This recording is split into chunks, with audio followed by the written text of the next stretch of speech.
Alors après un développement rapide de certains quartiers comme Boulari, la commune marque quelque peu le pas et une partie de ses habitants, en particulier de la zone sud de la commune, a le sentiment d'être les oubliés de ce développement. Pour les années à venir, les défis à relever sont nombreux, parmi eux l'environnement et l'assainissement. Le point avec Bernard Lassos et Christian Favnec.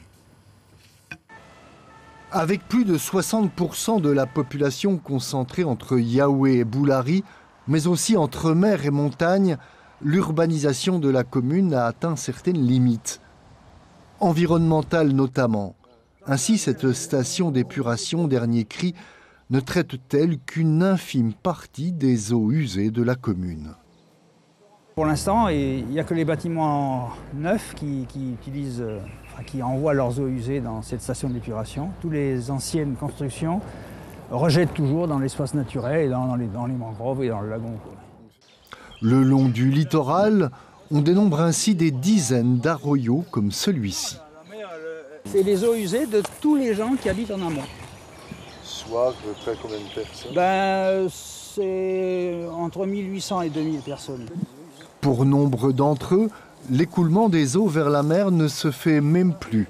Des eaux stagnantes à la composition chimique détonnante.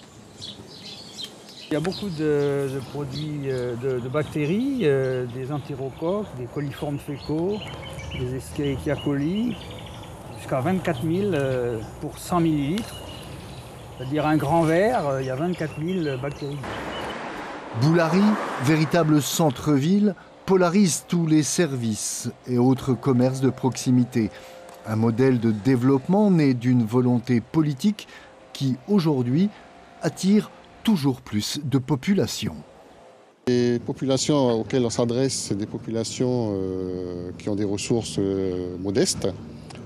La moitié des familles demandeuses ont des ressources inférieures à un SMIG. Et leur préoccupation première, c'est le transport. Donc être à proximité des transports, des commerces, des services. Et donc il est important qu'on puisse répondre à cette demande. Et effectivement, la zone de Boulari peut être attractive en ce sens. Mais vu de l'autre côté de la commune, le constat est teinté d'amertume. Il y a Boulari, qui est apparemment la capitale du Mont-d'Or, et puis il y a les autres, nous, le Mont-d'Or Sud. Le Mont-d'Or Sud, longtemps considéré comme un lieu de villégiature pour citadins privilégiés, a perdu de son attractivité. Pour les membres de cette association de riverains, entre aléas de transport et insécurité, s'est installé un sentiment d'abandon. Nous, en tant que commerçants, on a également besoin d'être rassurés par rapport à une politique générale.